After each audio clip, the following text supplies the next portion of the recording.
All right, welcome to today's Explainer, everyone. I'm Steve. Look, if you've been glued to your terminal watching the tape today, you already know. We just witnessed an absolute programmatic bloodbath across the speculative nodes.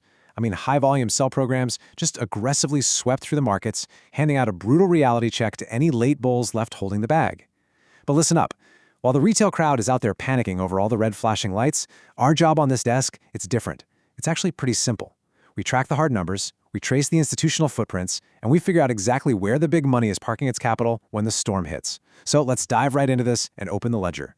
Because man, the bears took an absolute axe to the tape today. We're talking severe structural liquidation. Just take a look at the stark contrast between our bleeding risk assets and the defensive safe havens. The S&P futures, ESU26, down a painful 1.34%. Gold, GCQ26, absolutely crushed, down 2.6%. Bitcoin took a hit too, but right there, look at the bottom. Berkshire Hathaway Class B shares ticking green by almost 0.5%. That right there, that is the definitive fingerprint of institutional capital fleeing a burning building and heading straight into concrete bunkers. So let's talk about this September liquidation shock. Let's break down exactly what went down here, because this wasn't just a random bad day at the office. This was automated desks aggressively pulling the plug on high-beta sectors right ahead of tomorrow's macroeconomic data. $7,441.00. Burn that number into your brain. That's the hard settlement print for the active forward September S&P futures, the ESU26 contract. We saw a massive institutional flush today, cascading over 1.33% to lock in right at this exact level. And this wasn't some gentle drift down, guys. No way. This was market makers systematically hunting for downside liquidity blocks. They shattered intermediate supports, forced capitulation across the board, and flushed the entire system all the way down to this print. Now, to understand how we got to that 7,441 level with such violence, we need to talk about what a programmatic flush actually is. Let me be absolutely clear about this. This steep technical tailspin, it wasn't retail traders hitting the sell button in a panic. Nope, this was purely systematic. We're talking high-volume, automated sell programs aggressively sweeping through trailing stop losses. It's like a giant row of dominoes. Once those algorithmic triggers get hit, it creates this brutal cascading effect, wiping out liquidity blocks entirely without a single human lifting a finger. The machine just takes over, spots the vulnerability in the order book, and literally clears the deck. All right, moving on to the Berkshire's defensive moat. The absolutely crucial point here is figuring out exactly where all that liquidated capital is going. So let's pivot away from the speculative carnage for a second and examine the smart money. $491. While the broader market was getting dismantled piece by piece, Berkshire Hathaway Class B shares caught a powerful, highly structured defensive bid. It closed firmly green at exactly $491. And look, that wasn't a fluke. In a market where literally everything else is flashing bright red, Berkshire stepped up. It acted as the primary ballast for the index, absorbing all that capital that was desperately seeking a fortress. This whole dynamic illustrates a pretty stark reality. On one side of the ledger, speculative and tech capital completely drained out of the system. Growth equities were systematically dismantled as risk appetites just collapsed.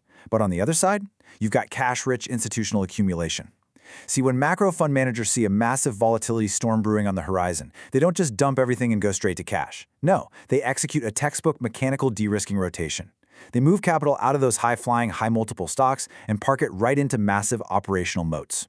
Berkshire's multi-billion-dollar cash vault is exactly that kind of bastion. Holding its ground at 491 confirms this isn't some blind economic panic, it's professional, cold, calculated de-risking. Okay, let's look at the energy margin headwinds. To see how this all fits into the broader macro picture, we've got to head over to the energy pits. We need to understand the headwinds that are keeping corporate margin models under intense pressure right now. 91.89. That is where our September Brent crude contract, BZU26, settled today. Notice that it's elevated. It actually ticked higher right in the middle of a market-wide liquidation. So why does this matter to us? Well, because elevated crude prices put direct, unavoidable pressure on corporate margins across almost every sector. And when margins are threatened like that, it gives those automated sell programs we were just talking about all the fundamental fuel they need to drive the broader index down. As for why energy is stubbornly staying elevated, we're looking at some stalled, behind-closed-doors diplomatic talks over in Switzerland right now. This diplomatic friction is basically preventing a clean signature on maritime shipping rules through the Strait of Hormuz. Programmatic commodity desks are watching this unfold, realizing this supply chain headwind isn't just going to vanish overnight, and so they are practically forced to retain that war risk premium in the energy curve. That keeps oil stubbornly above $91 a barrel, and you better believe that keeps the pressure squarely on the broader equities market. Next up, let's talk about the precious metals capitulation. Because if you really want to see where the absolute worst structural damage took place today, we have to shift over to the precious metals desk. I mean, this was total capitulation. $4,126. Let the gravity of that number sink in for a second.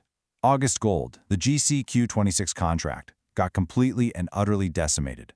It plunged over 2.5% to reach a hard settlement of $4,126. It flushed right down through its primary moving average support shelves like they weren't even there. It was just an absolute bloodbath in the bullion pits. And the catalyst for that massive drop? It came straight from the fixed income desks, who basically spent the entire afternoon aggressively bidding up real yields. The Treasury complex is pricing in a highly restrictive, hawkish terminal rate path that's going to extend much deeper into the calendar year than the bulls were hoping for. The exact second those gold algorithms realized the macroeconomic floor was shifting beneath their feet, that the actual cost of holding a non-yielding asset was skyrocketing, it triggered a massive, automated margin unwind. And the resulting liquidation wave? Swift, brutal, and totally unforgiving. All right, so what's our professional trading blueprint going forward? Look, we've seen the damage. The real question now is, how do we protect our capital? Let's transition into the execution phase here. I'm going to slow the pace down for a minute to lay out a highly actionable, structural survival guide for the desk. Commit these directives to memory, guys. First off, do not attempt to pick a bottom in a cascading market. Just let the programmatic selling clear out. Second, and this is absolutely crucial, respect the 50-day exponential moving average. For the ESU26, today's flush cleanly broke the short-term 20-day SMA. Now we face an immediate confrontation with our absolute line in the sand, the 50-day EMA. That is the literal engine room of the primary bull market. If we cannot defend that on a weekly closing basis, the intermediate trend is completely compromised and the doors swing wide open for a much deeper correction. Third, cut your position sizing down to the bare minimums. Protect your cash buffers. And finally, do not attempt to chase morning gaps. Let the hard levels do the talking. So, there you have it. We've traced the footprints, we've seen that brutal 7,441 flush on the index, we've seen the smart money bunker down in Berkshire at 491, and we've watched gold completely capitulate to 4,126. The data's processed, the ledger is locked. So the only question left to ask yourself tonight is, are you ready for the morning bell? Thanks for joining me on this explainer today, folks. I'm Steve. Keep your stops tight, and I'll see you back on the desk.